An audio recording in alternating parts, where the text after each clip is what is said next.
Hello everyone, Aastha this side. तो मैं आज आपसे जुड़ी हूँ। मैं बात करना चाहूँगी CUT UG 2025 के एग्ज़ामिनेशन की। जैसा कि हमें पता है कि CUT एग्ज़ाम बहुत जल्द होने वाले हैं।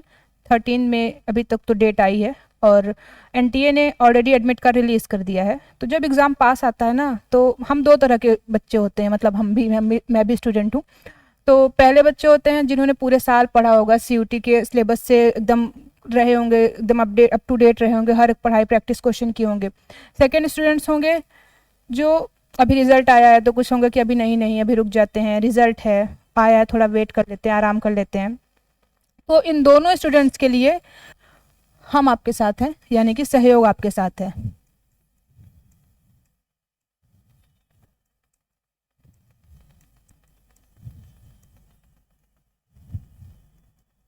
सहयोग कैसे आपके साथ है? तो हम करेंगे, देखिए दो तरह के काम होते हैं, एक होता है हार्ड वर्क, एक होता है स्मार्ट वर्क।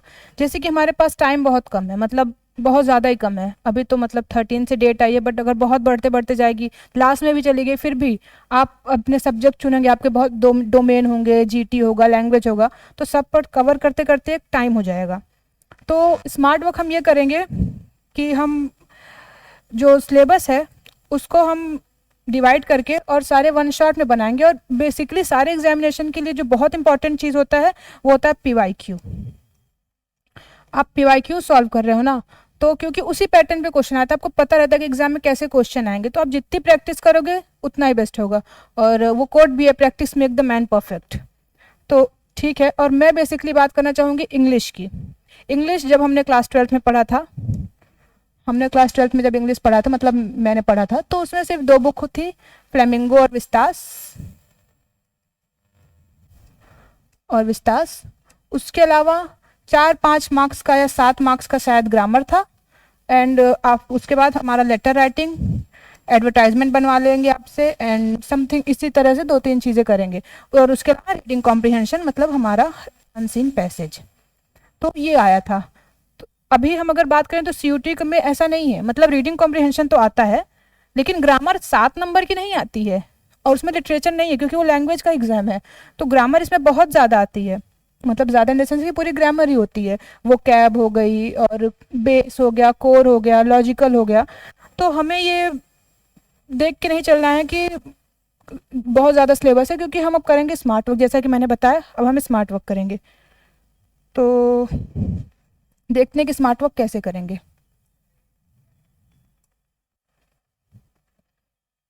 तो हम अपने इंग्लिश के सिलेबस को 3 पार्ट में डिवाइड कर लेंगे। एक होता है कोर, बेस, फिर आएगा हमारा वोकैब, फिर आएगा हमारा लॉजिकल। लॉजिकल में आ जाएगा रीडिंग कॉम्प्रिहेंशन,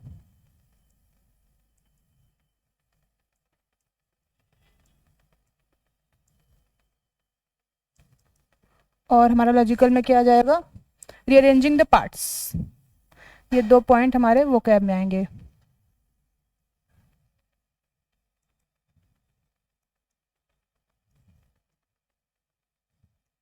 हमारा ये वोकैब में synonym antonym, one word substitution, उसके अलावा हमारा आ जाएगा आइडम एंड फ्रेजेस,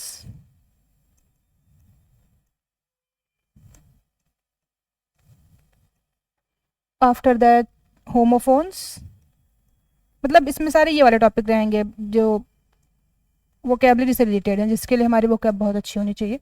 और कोर और बेस बहुत इंपॉर्टेंट, क्योंकि सबको पता है कि कुछ भी पढ़ने से बेस उसका मजबूत होगा तभी कुछ भी पढ़ाई अच्छे से होगी।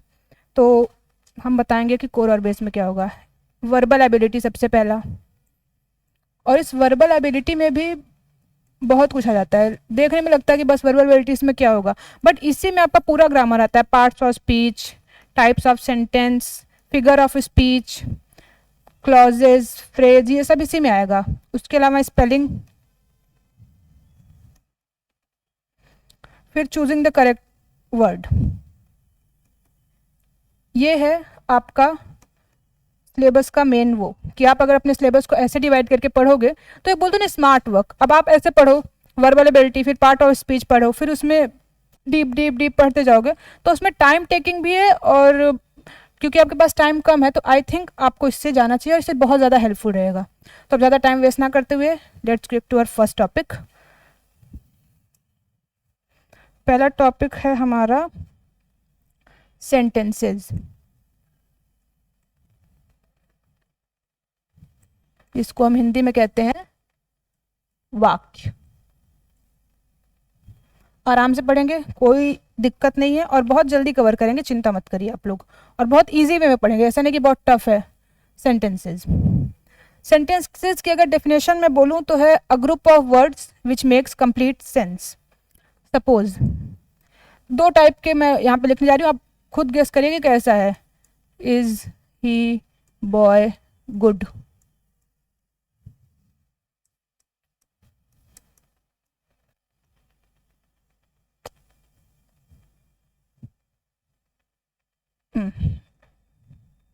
एक वर्ड मिस्टेक हुआ, he is a good boy. तो इसमें से कौन सा सेंटेंस हम बोलेंगे, क्योंकि दोनों ही ग्रुप ऑफ, मैंने बोला ग्रुप ऑफ वर्ड्स, तो ये भी ग्रुप ऑफ वर्ड्स है, इसमें भी 5 वर्ड है, इसमें भी 5 वर्ड है, तो हम बोलेंगे कि सेंटेंस कौन सा है। तो सेंटेंस हमारा ये है सेंटेंस। क्यों? क्योंकि अगर हम कोई वाक्य बोल रहे हैं, कोई सेंटेंस बोल रहे हैं, तो उसका मतलब निकलना चाहिए, उससे कोई उसका कोई सेंस होना चाहिए।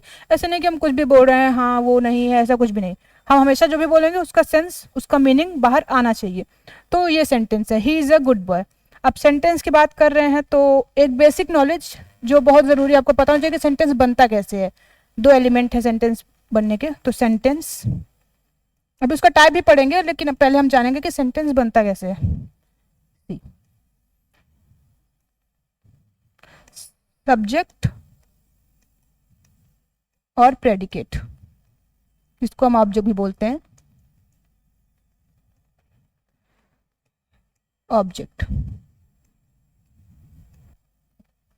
कोई बात नहीं, नेक्स्ट पेज पे जाते हैं, हमारा पेज भर गया। तो पहले हम सेंटेंस डिफरेंस एक बार फिर से लिख लेते हैं। Sentence, a group of words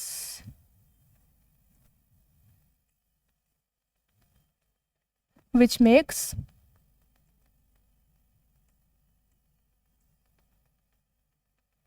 complete sense.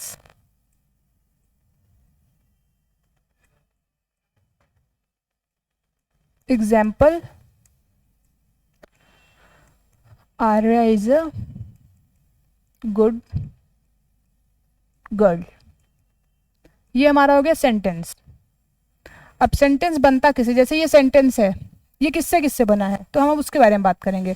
Sentence subject और प्रेडिकेट से बनता है, सब्जेक्ट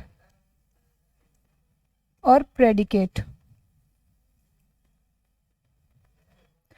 सब्जेक्ट हम उसको बोलते हैं जिसके बारे में हम बात कर रहे हैं। जैसे इसमें हम किसके बारे में बात कर रहे हैं, आर्या के बारे में बात कर रहे हैं, तो इसमें सब्जेक्ट हमारा आर्या हो जाएगी, और प्रेडिकेट और ऑब्जेक्ट वो होता है हम जो बात कर रहे हैं। सब्जेक्ट के बारे में हम जो भी बात करें, जैसे Arya is a good girl, तो आर्या सब्जेक्ट हो जाएगी और ये प्रेडिकेट हो जाएगा। क्लियर? बहुत ही इजी लैंग्वेज मैंने कोशिश की आपको बताने की, और जो सिंपल है, जिसके बारे में बात कर रहे हैं वो सब्जेक्ट, जो बात कर रहे हैं वो प्रेडिकेट।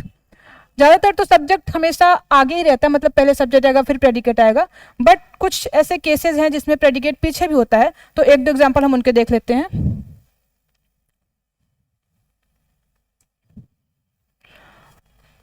केसेस करके हम एक एग्जांपल देख लेते हैं, आपको मतलब अगर कभी आएगा सब्जेक्ट क्या प्रेडिकेट क्या है, वैसे ये बहुत बेसिक नॉलेज है, बट काइंड ऑफ आपको ये जानना आवश्यक है। जैसे आ गया here comes the bus,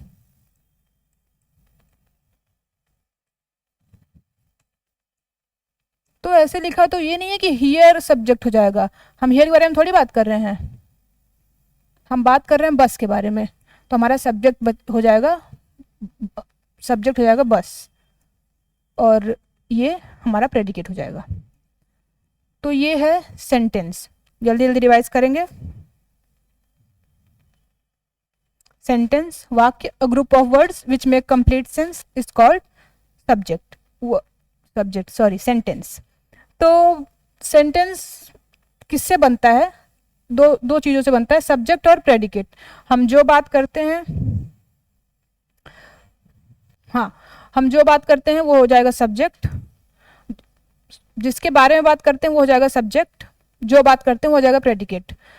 basically हमेशा सब्जेक्ट आगे आता है, लेकिन कुछ केसेस में सब्जेक्ट पीछे भी आता है। जैसे हियर कम्स द बस, इसमें बस हमारी सब्जेक्ट है, ना कि हियर कम्स द, ये हमारा सब्जेक्ट नहीं है, हमारा सब्जेक्ट है बस। तो ये हो गया। अब हम आगे चलते हैं। और हाँ, कुछ केसेस ऐसे भी होते हैं जैसे जिसमें बोलने की आवश्यकता नहीं पड़ती है, हम समझ जाते हैं कि उसके साथ सब्जेक्ट जुड़ा हुआ है। जैसे मैं बोलूँगी सिट डाउन, अभी मैं किसी को बोलूँ सिट डाउन, तो इसमें हम समझ गए कि सामने वाले इंसान को बोलूँ यू सिट डाउन, यू यहाँ पे छुपा हुआ है। जैसे कि कभी कभी सब्जेक्ट अंडरस्टूड होता है, जैसे मैं बोलूँ सिट डाउन, तो इस सिट डाउन में अगर मैं किसी को कमांड दे रही हूँ तो उसको ये यू यहाँ पे यू सिट डाउन, ये अंडरस्टूड है, हम ये लिखें ना लिखें डजेंट मैटर, बट ये हमारा ये यू जो सब्जेक्ट है वो यहाँ पे अंडरस्टूड है। और नेक्स्ट एग्जांपल हम लिखते हैं थैंक हिम। हम किसी को देख के बोले थैंक हिम, तो हमें पता है कि हम सामने इंसान को कमांड दे रहे हैं, तो यहाँ भी यू छिपा हुआ है, यू अंडरस्टूड है, ये हमको समझ है कि यहाँ पे यू है, यू थैंक हिम, तुम थैंक यू बोलो उसको। ओके, तो ये हमारी बात थी सेंटेंस, सब्जेक्ट, प्रेडिकेट। क्लियर? अब हम बात करेंगे टाइप्स ऑफ सेंटेंस की।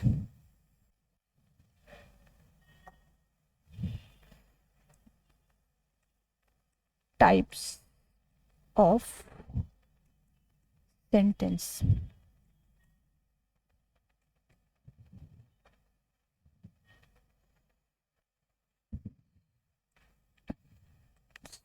सेंटेंस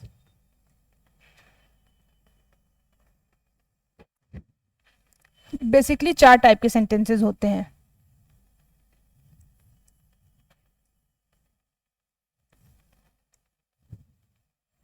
असर्टिव,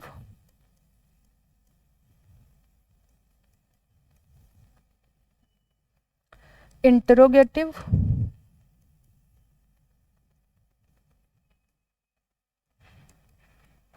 इम्पेरेटिव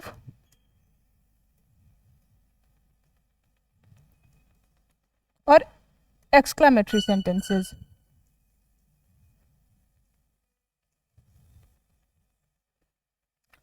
सेंटेंसेस के 4 टाइप्स होते हैं, असर्टिव, इंटरोगेटिव, इम्पेरेटिव और एक्सक्लेमेटरी सेंटेंसेस।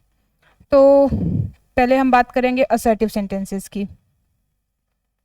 ये हमें कुछ इंफॉर्मेशन देगा, जो असर्टिव सेंटेंस है वो हमें कुछ इंफॉर्मेशन देगा, कुछ चीज़ बताएगा। जैसे एग्जाम्पल पहले मैं ये लिख देती हूँ कि ये क्या करेगा। इट मेक्स स्टेटमेंट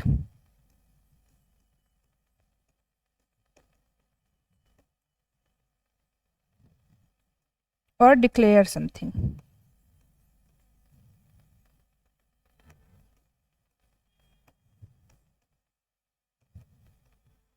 एग्जाम्पल ले लेते हैं। Honesty is the best policy.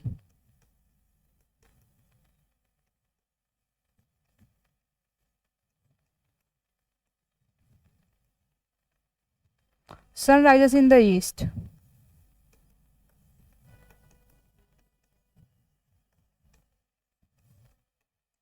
ये हमें इंफॉर्मेशन दे रहा है, चाहे ऑनेस्टी द बेस्ट पॉलिसी चाहे sun rises in the east हो। तो असर्टिव सेंटेंसेस और डिक्लेरेटिव सेंटेंस को हम डिक्लेरेटिव सेंटेंसेस भी कहते हैं। मैं लिख देती हूँ यहाँ पे डिक्लेरेटिव सेंटेंसेस। हमें कुछ इंफॉर्मेशन देगा, हमें कुछ चीज़ बताएगा, कुछ ऐसा डिक्लेयर करेगा, तो हम इसको असर्टिव सेंटेंसेस कहते हैं। इंटरोगेटिव सेंटेंसेस पे आ जाते हैं। इंटरोगेटिव सेंटेंसेस पे आएंगे। ये सेंटेंसेस क्वेश्चन पूछता है।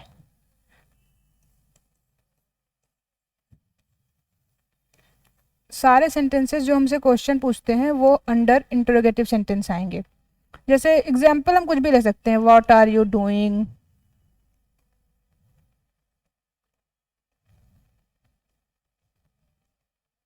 How are you, anything. और ये क्वेश्चन मार्क बहुत इंपॉर्टेंट है। इंटरोगेटिव सेंटेंस अगर आपको पहचानना हो तो उसके लास्ट में क्वेश्चन मार्क होगा, बाकी सब जगह फुल स्टॉप होगा, लेकिन इंटरोगेटिव में क्वेश्चन मार्क होगा और एक्सक्लेमेटरी में उसका साइन होगा। बट नॉर्मल सेंटेंसेज है, असर्टिव और इंपरेटिव सेंटेंस में इसमें क्वेश्चन मार्क होगा। तो ये एक साइन है जिससे आप इंटरोगेटिव सेंटेंसेज को पहचान सकते हो।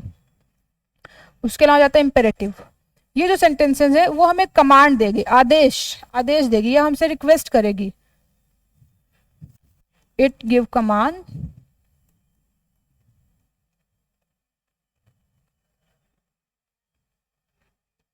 और डू रिक्वेस्ट विद।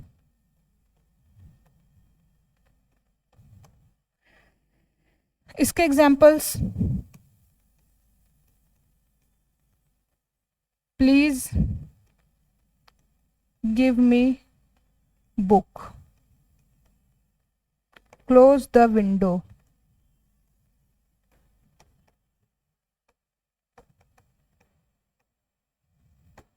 इसमें हम रिक्वेस्ट कर रहे हैं, हम किसी से बोल रहे हैं कि प्लीज वो किताब दे दो। इसमें हम कमांड दे रहे हैं कि विंडो क्लोज कर दो, आदेश दे रहे हैं, तो ये इंपेरेटिव सेंटेंस में आएगा। और एक्सक्लामेटरी सेंटेंस, ये हमारी सडन फीलिंग को बताता है।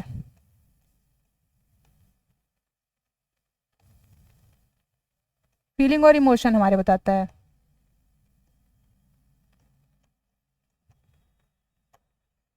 हमारी जो अचानक से जो हमारी फीलिंग, खुशी की, दुख की या किसी भी चीज़ की फीलिंग होती है, एक्सक्लेमेटरी सेंटेंसेस वो बताते हैं। जैसे एग्जाम्पल, हुर्रा,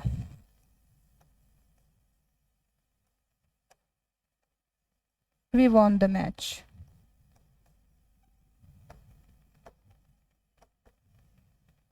तो ये जो हुर्रा है ये हमारी खुशी का जाहिर कर रहा है कि hurray we won the match.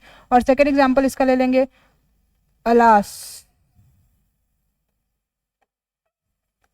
She died.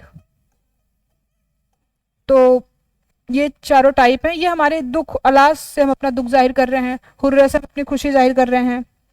और इसका इंपॉर्टेंट साइन होता है ये एक्सक्लामेटरी सेंटेंसेस में, ये इससे हम अपना खुशी और दुख, हमारी सडन फीलिंग और इमोशन जो होता है उसको जाहिर करते हैं। तो ये होता है एक्सक्लेमेटरी का साइन। तो जल्दी जल्दी हम फिर से रिवाइज करेंगे। असर्टिव और डिक्लेरेटिव सेंटेंस वो सेंटेंस होता है जो कुछ डिक्लेयर करता है, हमें कुछ इन्फॉर्मेशन देता है, जैसे honesty is the best policy, sunrises in the east. Interrogative हमसे क्वेश्चन पूछते हैं, इसमें सारे ऑल WH वर्ड्स और आगे बहुत सारे ऐसे वर्ड आएंगे जब आपको पता चलेगा कि कैसे हम बना सकते हैं। जब आप टेंस पढ़ेंगे तो उससे भी बनते हैं क्वेश्चन इंटरोगेटिव सेंटेंसेस। बट अभी के लिए सारे WH वर्ड्स और जहां ये क्वेश्चन मार्क लगा हो, जो हमसे सवाल पूछे, वो इंटरोगेटिव सेंटेंस हो जाता है।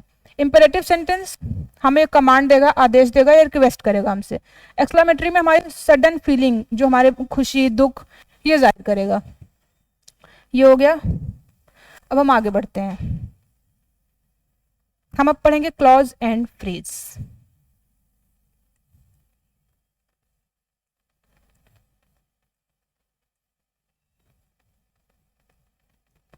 Clause and phrase. तो पहले हम फ्रेज देख लेते हैं। Phrase,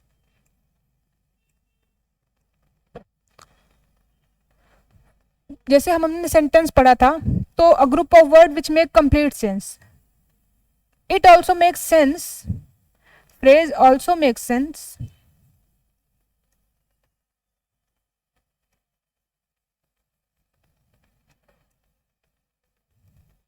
but not complete sense।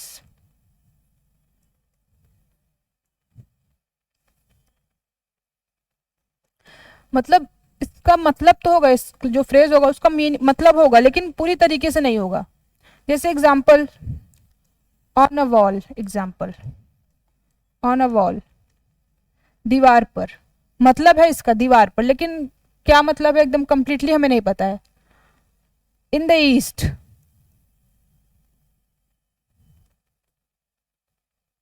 हमें ये इसका मतलब है ईस्ट की तरफ, लेकिन क्या मतलब है कंप्लीटली हमें नहीं पता है। और अब हम पढ़ेंगे, तो ये फ्रेज है। फ्रेज बहुत छोटा सा है, जो जैसे सेंटेंस होता है वो पूरा कंप्लीट सेंस बनाता है, कुछ भी चीज़ की पूरी इन्फॉर्मेशन देता है, लेकिन फ्रेज हमारा कंप्लीट इन्फॉर्मेशन नहीं देता है, कंप्लीट सेंस नहीं बनाता है। इसके मतलब होता है, इसका भी सेंस बनाता है बट कंप्लीट कभी नहीं होता है। और फ्रेज की बात करें, सॉरी क्लॉज की बात करें, क्लॉज, क्लॉज में सब्जेक्ट और प्रेडिकेट दोनों होगा। It contain both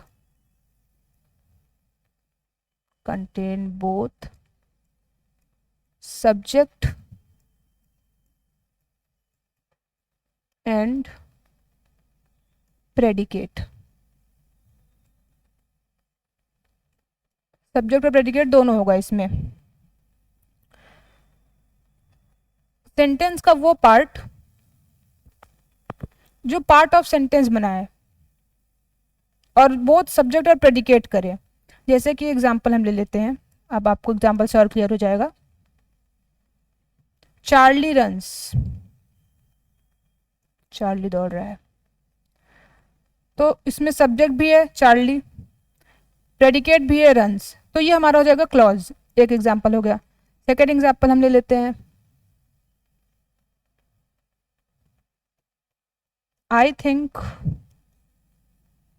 you have made a mistake.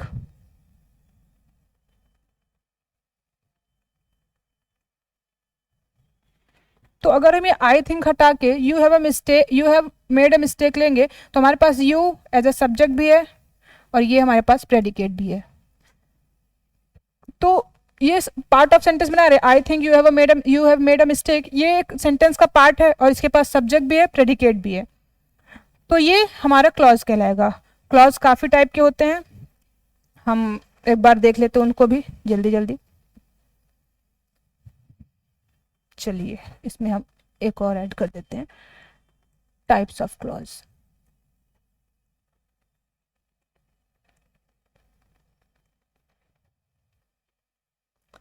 Independent clause पहला आएगा हमारा, इंडिपेंडेंट क्लॉज।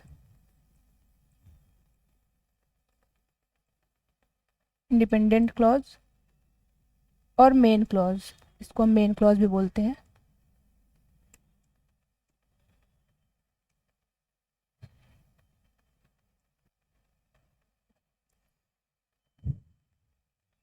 ये इंडिपेंडेंट क्लॉज और मेन क्लॉज जो होता है, ये एक मतलब ये किसी पे डिपेंड नहीं होता। पहली बात तो इंडिपेंडेंट है तो किसी पे डिपेंड नहीं होता, और ये कंप्लीटली अपने आप को एक्सप्रेस करता है। जैसे कि हमने अभी वो सेंटेंस लिया था ना, ये you have made a mistake, तो हमारा ये इंडिपेंडेंट क्लॉज है, क्योंकि अगर हम आई थिंक हटा भी दें तो भी ये कंप्लीट सेंस दे रहा है और हमें एक कंप्लीट एक बता रहा है कि you have made a mistake, तो ये इंडिपेंडेंट क्लॉज होगा। तो इस टाइप के सेंटेंस जो अपने आप को पूरी तरह एक्सप्रेस करते हैं वो इंडिपेंडेंट क्लॉज है, हालांकि वो उस सेंटेंस में ही ऐड है, मतलब ये I think you have made a mistake में ही ऐड है, उसका ही पार्ट है, लेकिन फिर भी ये कंप्लीट सेंस बना रहा है, तो ये इंडिपेंडेंट क्लॉज हो जाएगा। इसमें एग्जाम्पल हम दे देंगे, शी एंजॉय रीडिंग,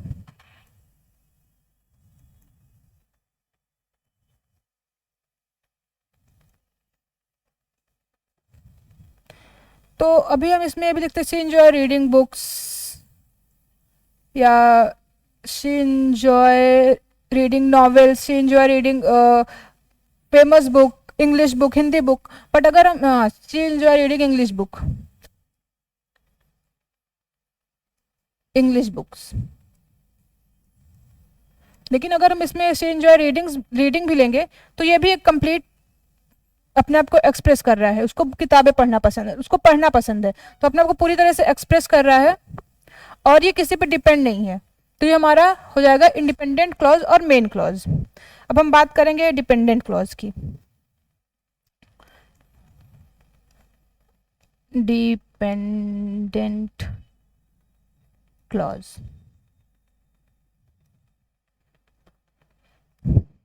ये अपने आप का कोई पूरी तरह से एक्सप्रेस नहीं करेगा, जैसे कि पूरी तरह से शी एंजॉय रीडिंग हमें इससे पता चला अपने आप को पूरी तरह से एक्सप्रेस कर रहा है, बट ये डिपेंडेंट क्लॉज कभी अपने आप को पूरी तरह एक्सप्रेस नहीं करेगा, और ये कभी अकेले, जैसे इसको हम अगर इतना भी लिख देंगे she enjoy reading English book हटा देते हैं तो भी अकेले हो जाएगा, हमें इन्फॉर्मेशन भी दे रहा है और ये सेंटेंस एक क्लॉज है और कंप्लीट क्लॉज है और इंडिपेंडेंट क्लॉज है, बट ये कभी भी ऐसे नहीं होगा।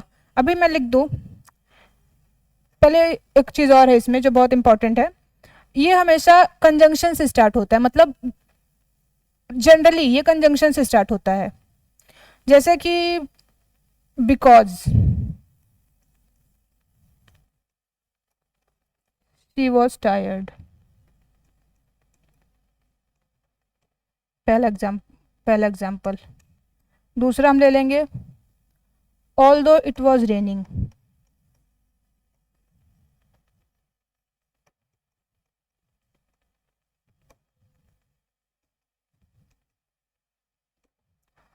तो इसमें देखिए हमें कंजंक्शन कंजंक्शन अभी हम आगे पढ़ेंगे पार्ट ऑफ स्पीच में, बट हमेशा ये इन वर्ड से स्टार्ट होगा। और ये कभी भी खुद को, बिकॉज शी वॉज टायर्ड, हमें पता है इसमें चल ही नहीं रहा है कि बिकॉज शी वॉज टायर्ड, चलो ठीक है, क्योंकि वो थकी हुई थी। अब इसमें हमें कुछ नहीं समझ में आ रहा है कि क्यों थकी हुई थी, तो ये कभी कंप्लीट सेंस नहीं बनाएगा और इसको हमेशा इसकी ज़रूरत पड़ेगी इंडिपेंडेंट क्लॉज की। डिपेंडेंट क्लॉज पता ही चल रहा है वर्ड से कि डिपेंड रहेगा किसी न किसी पे, तो इसको हमेशा इंडिपेंडेंट क्लॉज की ज़रूरत पड़ेगी। जैसे यही है तो हम इसमें लिख देंगे, अगर इसका सेंटेंस बनाएंगे ऐड कर लेते हैं, she went to bed because she was tired.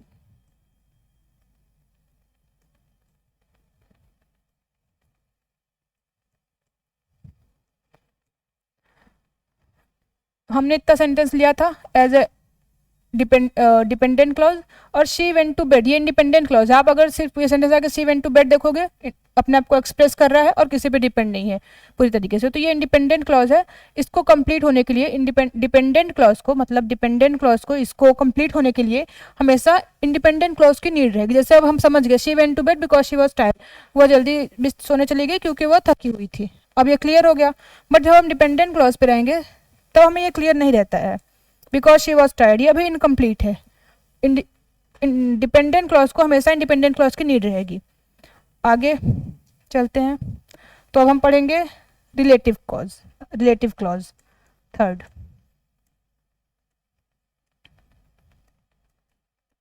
Relative clause क्या होता है?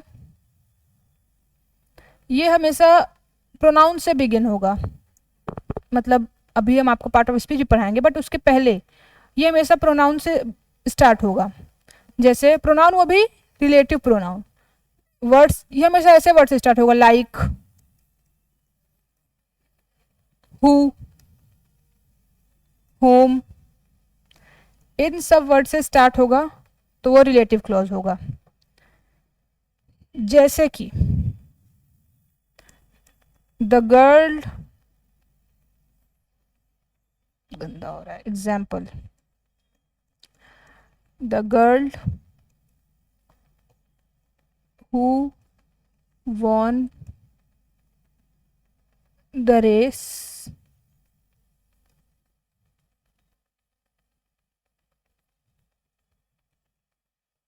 is my friend। तो इसमें क्लॉज आप कहाँ देखोगे? हु से स्टार्ट हो रहा है ना, who won the race is my friend. तो जो ये क्लॉज है, जब ये हु से स्टार्ट होगा या लाइक से स्टार्ट होगा, जैसे कि या दैट से स्टार्ट होगा, द हाउस दैट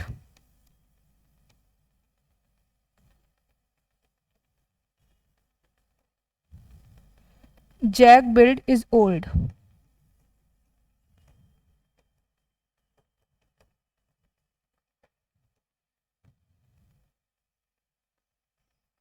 तो इसमें भी हमने दैट का यूज किया, तो ये हमारा हो जाएगा रिलेटिव क्लॉज।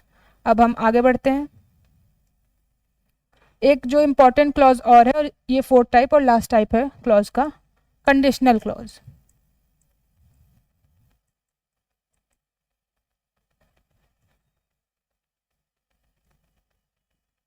कंडीशनल वर्ड से ही लग रहा है कि कंडीशन की बात कर रही है, और ये हमेशा कंडीशन एक्सप्रेस करेगा। और स्टार्ट ज़्यादातर यूजुअली स्टार्ट ये इफ़ और विथ से होगा, या तो इफ़ या तो विथ। एग्जाम्पल हम ले लेंगे, इफ़ इट रेन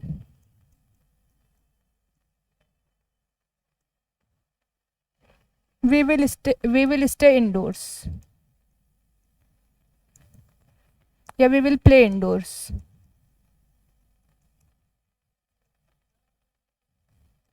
तो ये हमेशा इफ से स्टार्ट होगा। अगर बारिश हुई, कंडीशन दे रहा है कि अगर बारिश हुई तब हम अंदर खेलेंगे, हमेशा एक कंडीशन आपको एक्सप्रेस कर रहा है। तो ये क्लॉज है। एक एग्जांपल और है इसका, काफ़ी रिलेटेबल एग्जांपल है सब स्टूडेंट से। Unless you study hard you won't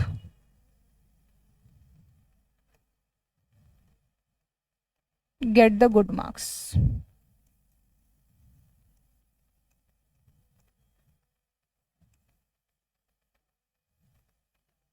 unless,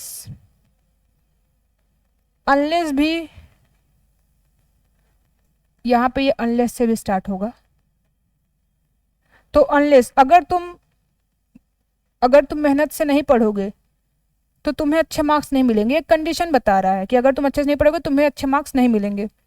तो ये हो जाएगा हमारा कंडीशनल क्लॉज जो हमें कंडीशन बताए और हमेशा ज़्यादातर इफ अनलेस से स्टार्ट होता है। हम अब जल्दी से रिवीजन कर लेते हैं क्लॉज का। क्लॉज सब्जेक्ट प्रेडिकेट बोथ रहेगा उसके साथ। चार्ली रन सब्जेक्ट, ये predicate. Next types of clause में सबसे पहले इंडिपेंडेंट क्लॉज और मेन क्लॉज, जो कभी किसी पे डिपेंड ना रहे और अपने आप को जितने में है उतने में ही पूरी तरह से एक्सप्रेस करे।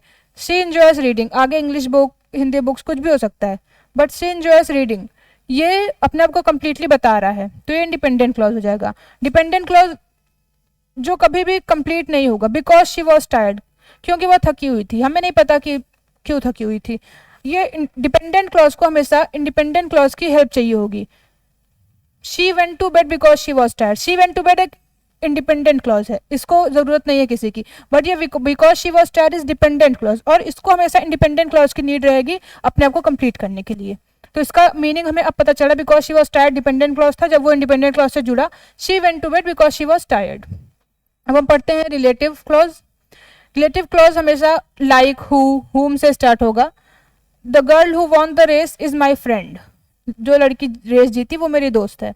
The house that Jack build is old, तो ये हुम दैट इससे जब स्टार्ट होगा तो वो कहलाएगा रिलेटिव क्लॉज।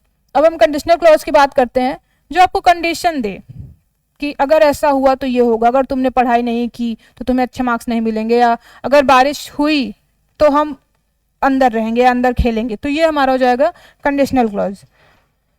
अब आ जाते हैं हम पार्ट ऑफ स्पीच में। ग्रामर का बहुत इंपॉर्टेंट और आपके बेसिक के लिए या कोर या बेस के लिए बहुत इंपॉर्टेंट पार्ट है पार्ट ऑफ स्पीच।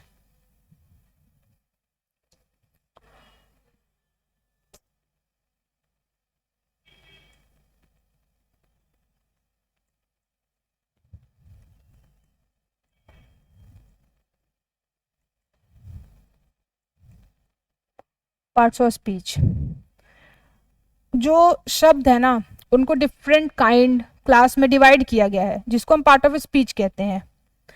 और उसको डिवाइड किस बेसिस पे, हम किसी चीज़ को डिवाइड करेंगे तो किसी बेसिस पे करेंगे ना, कुछ देख के कि इस बेसिस पे हम डिवाइड कर रहे हैं, तो उनको उनके यूज़ और वो सेंटेंस में क्या काम कर रहे हैं उस हिसाब से उनको डिवाइड किया गया है।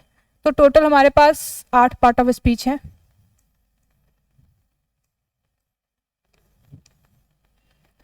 पहला है नाउन, जिसको हम हिंदी में संज्ञा कहते हैं। प्रोनाउन, सर्वनाम कहते हैं। एडजेक्टिव, एडजेक्टिव को हम विशेषण कहते हैं। हिंदी थोड़ी मेरी सही नहीं है, मतलब बहुत बुरी बात है लेकिन नहीं सही है। वर्ब, जिसको हम क्रिया कहते हैं। एडवर्ब, जिसको हम क्रिया विशेषण कहते हैं।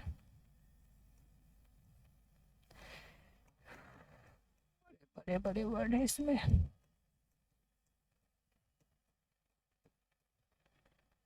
और छठवां हमारा आ जाएगा प्रेपोजिशन, दिमाग में सोच रही क्या, प्रीपोजिशन, जिसको हम पूर्व सर्ग कहते हैं।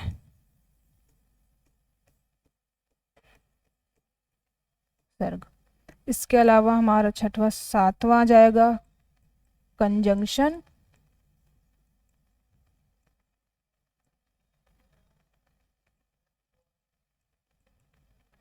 और आठवां जाएगा इंटरजेक्शन।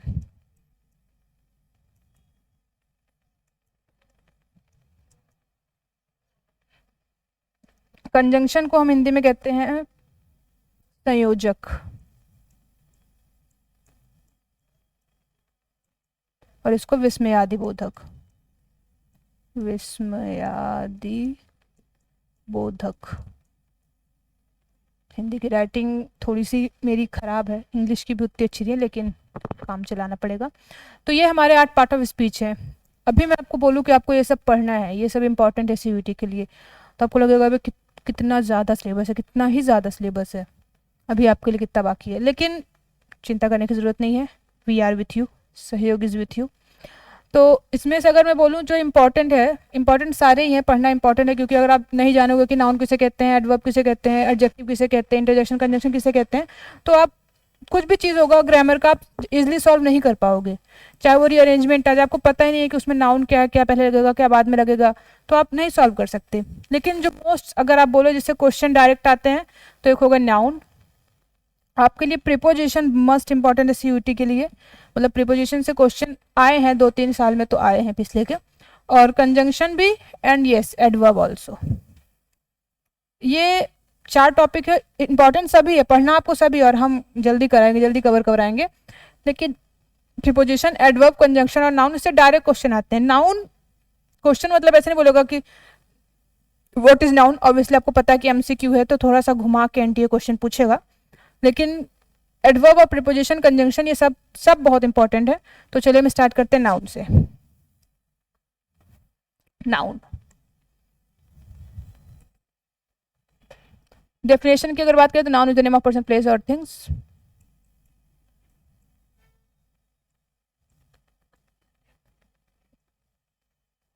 पर्सन, प्लेस और थिंग। अगर हिंदी में बात करें तो हिंदी में बोलेंगे किसी व्यक्ति, वस्तु, स्थान के नाम को संज्ञा कहते हैं। व्यक्ति, पर्सन, वस्तु, थिंग, प्लेस, जगह, स्थान। तो एग्जाम्पल की बात कर लें तो अभिषेक, प्रयागराज, शेयर, एटसेट्रा, ये हमारे सब नाउन है। आसपास आप कुछ भी देखिए वो नाउन है। ब्लैक बोर्ड नाउन है, पेन नाउन है, कॉपी या बुक नोट्स नाउन है, फोन नाउन है। तो ये सब नाउन में आते हैं। ये जब हम थिंग की बात करते हैं ना, ये थिंग, ये बात आप सबको पता होनी चाहिए। जब हम थिंग की बात करते हैं ना, तो सिर्फ वही चीज़ें नहीं बोलेंगे जो हम, मतलब जो भी चीज़ें हम अगर छू सकते हैं, देख सकते हैं, वही नहीं, कुछ कुछ चीज़ें हम ऐसे ही बोलेंगे, जैसे लॉयल्टी, लॉयल्टी, हाँ लॉयल्टी, लव, गुडनेस, जो हम नहीं भी देख सकते लेकिन उसको हम थिंग में लाएंगे। जो देख सकते हैं वो तो लाएंगे, जो हम छू सकते हैं अपने 5 सेंसेस से, जो हम वो कर सकते हैं उसको लाएंगे। लेकिन जो हम नहीं वो कर, जो परसीव नहीं कर सकते 5 सेंसेस से, वो भी लाएंगे। जैसे लॉयल्टी, लव, आप लॉयल्टी आपको दिखती थोड़ी है, हाँ आपको इंसान को लॉयल लगता है, उसके पीछे अलग कारण है, उसके हैबिट्स लगता है। लेकिन लॉयल्टी आपको दिखती है कि ये लॉयल्टी है, ये लॉयल्टी है, नहीं, आप एग्जाम्पल दे देते हो कि उसके जैसे देखो, लॉयल हो तो उसके जैसे। लेकिन लॉयल्टी कोई चीज़ नहीं है या कोई सामान नहीं है जो आप छू के देख लो या वो कर लो। तो ये हो गया नाउन। अब हम बात करेंगे टाइप्स ऑफ या काइंड्स ऑफ नाउन। बहुत ही ज़रूरी है काइंड ऑफ नाउन जानना, क्योंकि अगर आपको नहीं पता होगा तो आप कैसे डिफ्रेंशिएट करोगे। नाउन तो सब है, नाउन ये कॉपी है, ये ब्लैक बोर्ड है, सॉरी ये बोर्ड है, स्मार्ट बोर्ड, और ये पेन है, ये फ़ोन है, सब नाउन है। लेकिन सब चीज़ों को डिवाइड किया गया है कि कौन सा कैसा नाउन है। जैसे कि यहाँ पे हम लिख देते हैं, तो पहला नाउन के बहुत सारे पार्ट्स हैं, बट बेसिकली जो 5 टाइप जो डिवाइड किए, उसके बाद हम बाकी जो हैं थोड़े बहुत उनको ही पढ़ेंगे, लेकिन जो बेसिकली 5 टाइप्स हैं वो है common noun, proper noun, collective noun,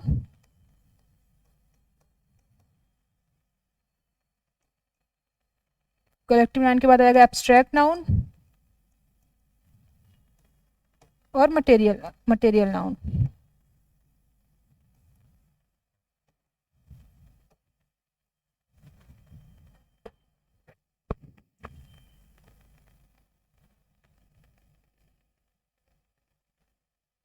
material noun, तो ये 5 काइंड ऑफ नाउन जो मेनली इंपॉर्टेंट है, या जो मेन 5 काइंड्स ऑफ नाउन है ये हैं।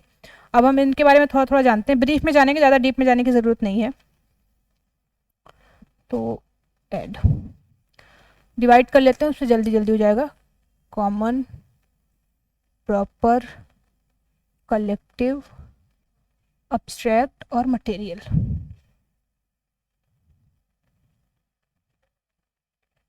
तो हम अब बात करेंगे कॉमन नाउन की।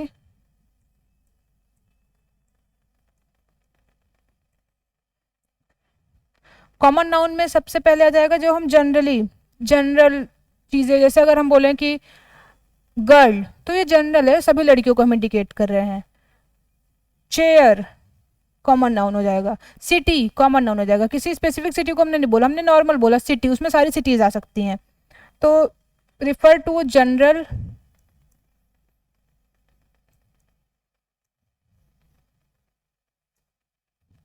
पर्सन, प्लेस और थिंग्स।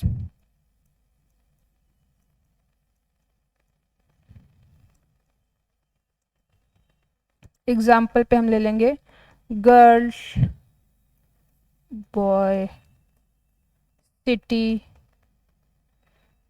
कार, कुछ भी ले सकते हैं। प्रॉपर नाउन की बात करें तो हम स्पेसिफिकली किसी को बताएंगे, मतलब जैसे गर्ल है तो गर्ल कॉमन है, लेकिन अगर हम बोलते आर्या, आकांक्षा, तो ये प्रॉपर नाउन में आ जाएगा। बॉय कॉमन है, अगर हम बोल दे अभिषेक, तो ये प्रॉपर नाउन में आ जाएगा।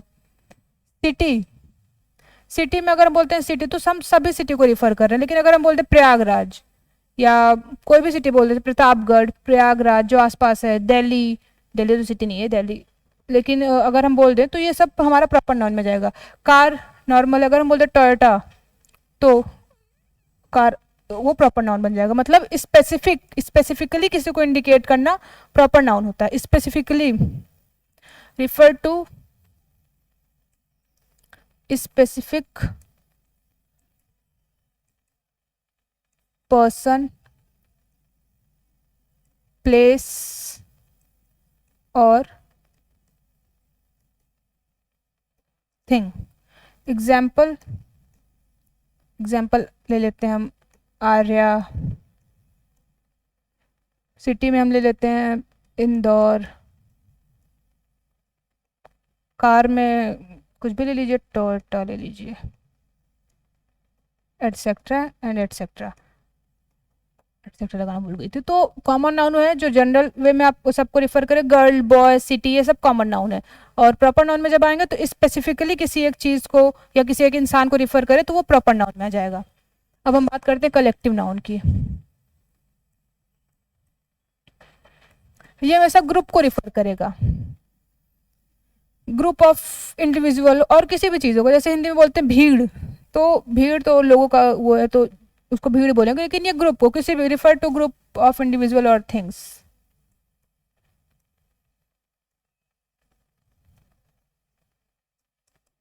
इंडिविजुअल और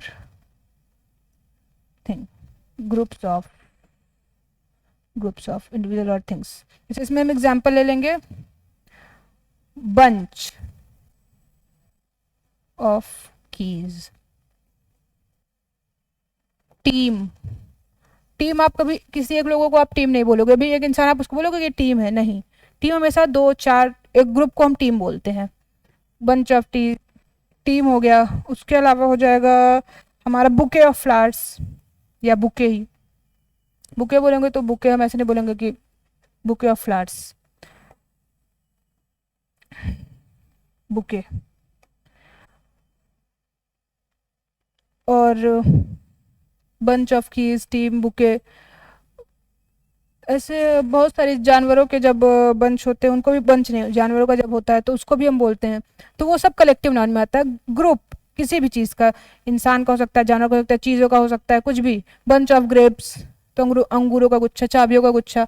बुके ऑफ फ्लावर्स और टीम, तो ये सब एक ग्रुप को जो करेगा वो कलेक्टिव नाउन में आएगा। उसके अलावा अब्स्ट्रैक्ट नाउन पे आ जाते हैं अब। अब्स्ट्रैक्ट, और फिर उसके बाद मटेरियल पढ़ेंगे।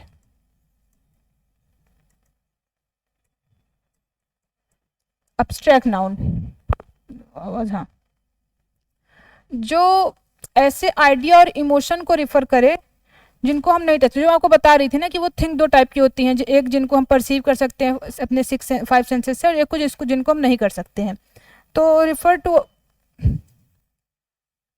रिफर टू आइडिया और रिफर टू आइडिया और emotion,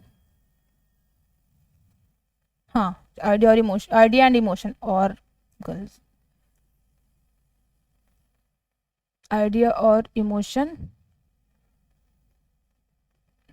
and emotion, refer to idea and emotion which we can't perceive। जो मैं आपको बता रही थी कि आप इसको, ये नहीं कि आप छू के देख सकते हो, आपसे बोले अच्छाई, आप अच्छाई की छू नहीं सकते। आपको, आप किसी के अंदर अच्छाई होती है, आप बोलते हो कि वो अच्छा इंसान है, या कितनी अच्छाई है दुनिया में, या कितनी बुराई है दुनिया में, लेकिन आप कभी टच नहीं कर सकते। अच्छाई को क्या टच कर सकते हो? तो इसमें आ जाएगा लव, एग्जाम्पल में ब्रेवरी, ये सब इसमें आ जाएगा। और ये एक स्टेट और एक्शन को भी बताता है, जैसे गुडनेस, तो अच्छाई एक स्टेट बता रहा है ना, एक एक्शन को बता रहा है हमें।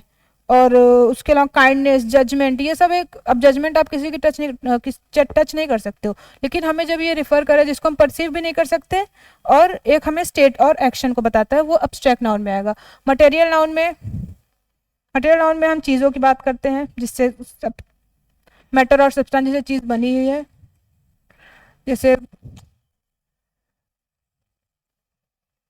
मैटर और substance from which things are made.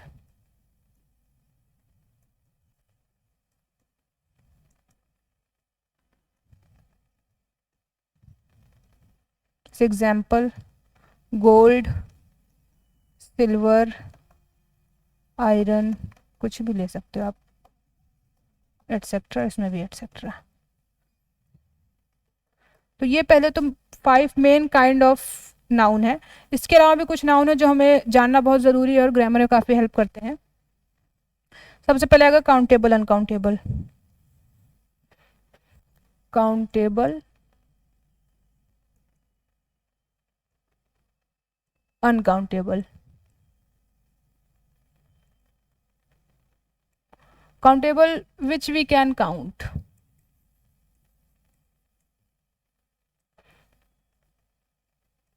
जैसे बुक्स,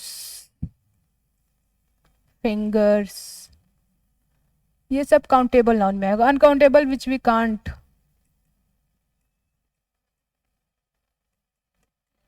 और अगर आपको पहचानना हो, जैसे एग्जाम्पल इसमें रख देंगे हम अनकाउंटेबल में, शुगर,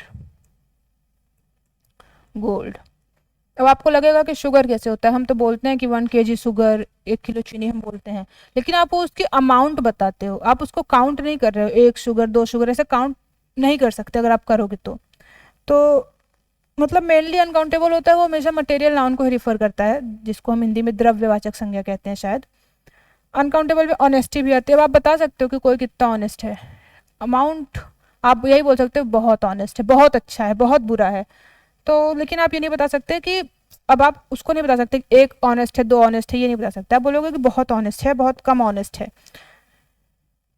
इसमें अगर आपको पहचानना हो तो आप बहुत इजीली पहचान सकते हो। काउंटेबल नाउन का हमेशा, जैसे अगर यहाँ पे बुक भी लिख सकते हैं, हाँ, तो काउंटेबल नाउन हमेशा उसको प्लूरल फॉर्म में हम चेंज कर सकते हैं। अब इसके लिए पहले आप जानो सिंगुलर और प्लूरल क्या होता है। सिंगुलर और प्लूरल नाउन, सिंगुलर और प्लूरल नाउन। सिंगुलर नाउन की बात करें, जैसे कि सिंगुलर और प्लूरल वही जो वन पर्सन और प्लेस और थिंग को रिफर करे वो सिंगुलर, किसी एक इंसान जगह या उसको बोल रहा है तो वो singular, refer to one place person और थिंग।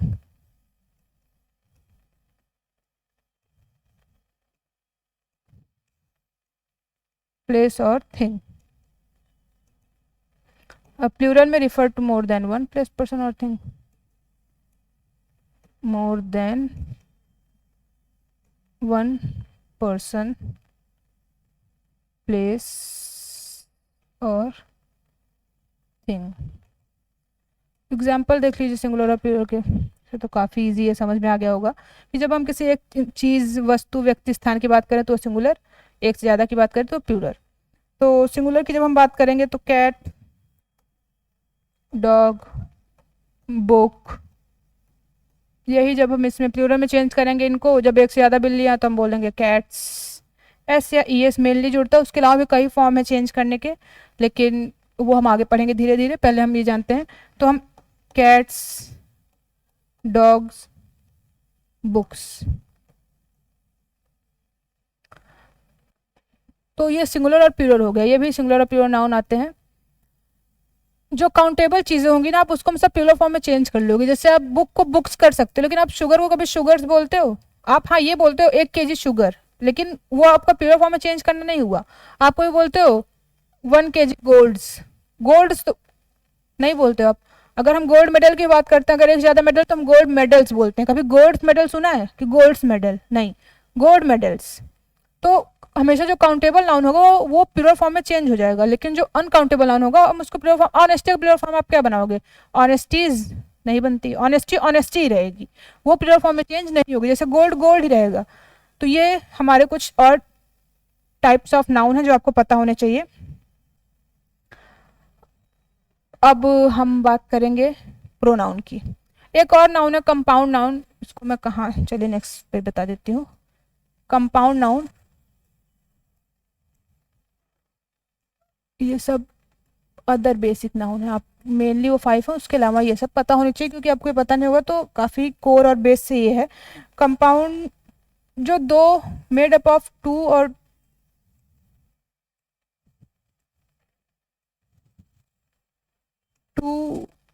टू वर्ड्स, जब दो शब्दों के मिलकर बना, जैसे टेक्स्ट प्लस बुक तो हो जाएगा टेक्स्ट बुक। तो ऐसा जो नाउन होगा उसको हम बोलेंगे, अब ये हर नहीं बन सकता कि आप कुछ भी बोल दो book plus copy, book copy, ऐसा नहीं बनेगा। जिसका मतलब भी हो ऐसे नाउन, तो वो हमारा कंपाउंड नाउन में आ जाएगा। इसके अलावा सन फ्लावर, सनफ्लावर, और टेक्स्ट बुक का भी मतलब है और सनफ्लावर का भी मतलब है। तो ये स्नो प्लस बॉल, स्नोबॉल। अब जल्दी जल्दी हम एक बार नाउन रिवाइज करेंगे, एकदम जल्दी, बहुत जल्दी करेंगे। हाँ, noun is the name of person place और थिंग्स, किसी व्यक्ति, वस्तु, स्थान के नाम को संज्ञा कहते हैं। एग्जाम्पल अभिषेक प्रयागराज चेयर, ये हो गया हमारा एग्जाम्पल। किसी भी पर्सन प्लेस और थिंग्स को जो इंडिकेट कर रहा है उसे हम नाउन करेंगे। थिंग में हम दो तरह की थिंग लेते हैं, जो कि एक होता है एब्स्ट्रैक्ट नाउन में जो आएगा आगे, बट थिंग में जैसे कि एक हम जिसको अपने 5 सेंसेस से परसीव कर सकते हैं, देख सकते हैं, छू सकते हैं, चेयर हो गया, टेबल हो गया। एक आएगा हमारा गुडनेस, लॉयल्टी, लव, दोनों थिंग इसमें इंक्लूड रहेगा। काइंड्स ऑफ नाउन में 5 टाइप्स ऑफ जो मेन इंपॉर्टेंट है, 5 टाइप्स हैं, वो कॉमन, प्रॉपर, कलेक्टिव, एब्स्ट्रैक्ट और मटेरियल नाउन है। उनको भी हम जल्दी से देखेंगे।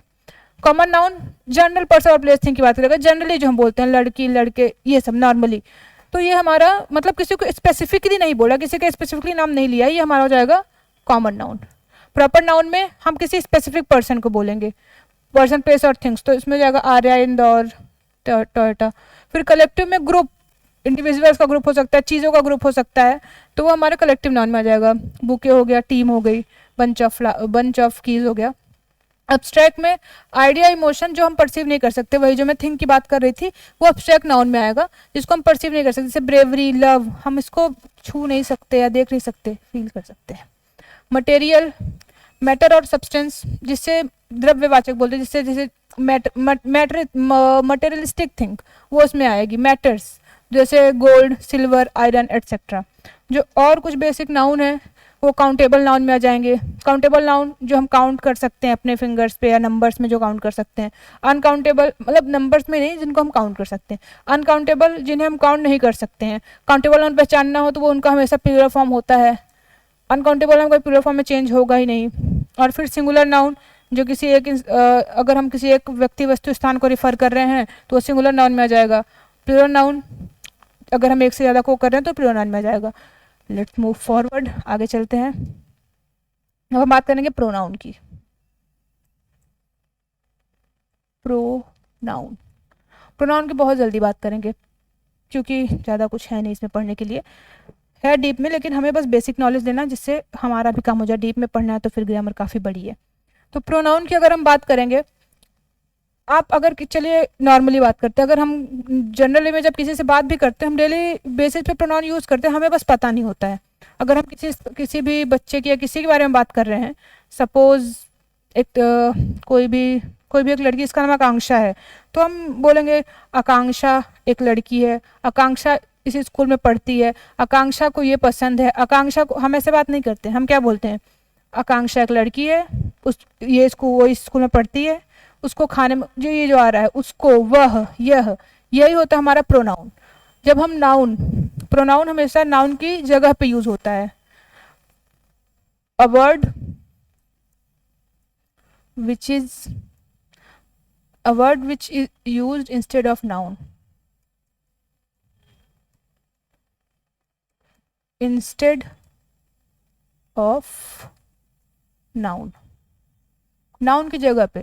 क्योंकि हम अगर किसी सेंटेंस में किसी व्यक्ति का अगर बार बार नाम लेंगे तो वो अप्रोप्रिएट नहीं लगता है, तो हम इसलिए प्रोनाउन का यूज़ करते हैं। एग्जाम्पल में इसमें आ जाएगा ही, शी, इट, दे एटसेट्रा, ऐसे बहुत सारे वर्ड्स, तो वो हमारे प्रोनाउन में आ जाएंगे।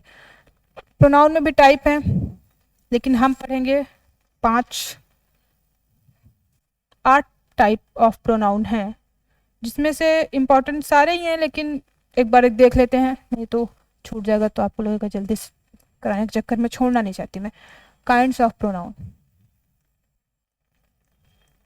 बहुत जल्दी बताऊंगी मैं सबको। काइंड्स ऑफ प्रोनाउन में पहला जाएगा पर्सनल प्रोनाउन, पर्सनल। सेकंड आ जाएगा हमारा डिमॉन्स्ट्रेटिव,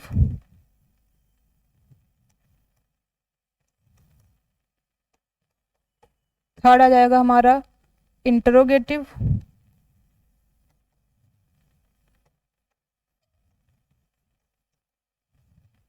फोर आ जाएगा हमारा रिलेटिव, फिफ्थ आ जाएगा हमारा इंडेफिनिट,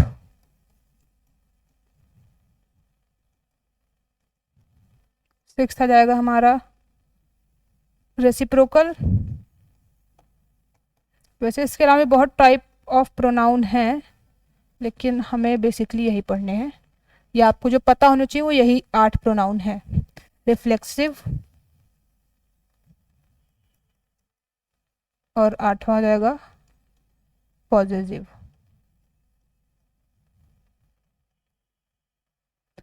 ये 8 टाइप्स ऑफ प्रोनाउंस हैं। Personal pronoun, demonstrative pronoun, interrogative, relative, indefinite, reciprocal, reflexive और पॉजिटिव प्रोनाउन। तो अब एक एक की बात करेंगे। First, personal pronoun. Personal pronoun की जब हम बात करेंगे तो किसी पर्सन और थिंग को रिफर करेगा। जैसे पर्सन और थिंग को रिफर करने का मतलब ये नहीं है कि उसका नाम लेगा, लेकिन रिफर किसी पर्सन को, जैसे ही हम यूज करेंगे किसी इंसान के लिए, इंसान में वो भी मेल के लिए, ही, शी, इट एटसेट्रा। ये किसी एक पर्सन और प्लेस को जब रिफर करेगा तो हम उसको बोलेंगे personal pronoun. He is a boy, तो एक किसी पर्सन को रिफर कर रहा है तो वो आ जाएगा पर्सनल प्रोनाउन। फिर हम डिमॉन्स्ट्रेटिव की बात करेंगे तो वो इंडिकेट करने के लिए यूज होगा। डिमॉन्स्ट्रेटिव प्रोनाउन अगर हम बात करेंगे, डिमॉन्स्ट्रेटिव, तो किसी चीज को हम इंडिकेट कर रहे हैं, जैसे जैसे दैट, हाँ दैट इज अ चेयर, तो हम वो उसकी तरफ इंडिकेट कर रहे हैं, उसको बता रहे हैं कि वो चेयर है। तो जब ये डिमॉन्स्ट्रेट करेगा कभी तो हम उसको बोलेंगे demonstrative pronoun. That, these, those, ये सब इसके अंदर आते हैं, एक्सेट्रा। इसके बाद आएगा इंटरोगेटिव। इंटरोगेटिव जैसा कि आपने उसमें ही सेंटेंस में ही पढ़ा था इंटरोगेटिव क्या होता है। तो इंटरोगेटिव में जब हम बात कर रहे थे तो बोल रहे थे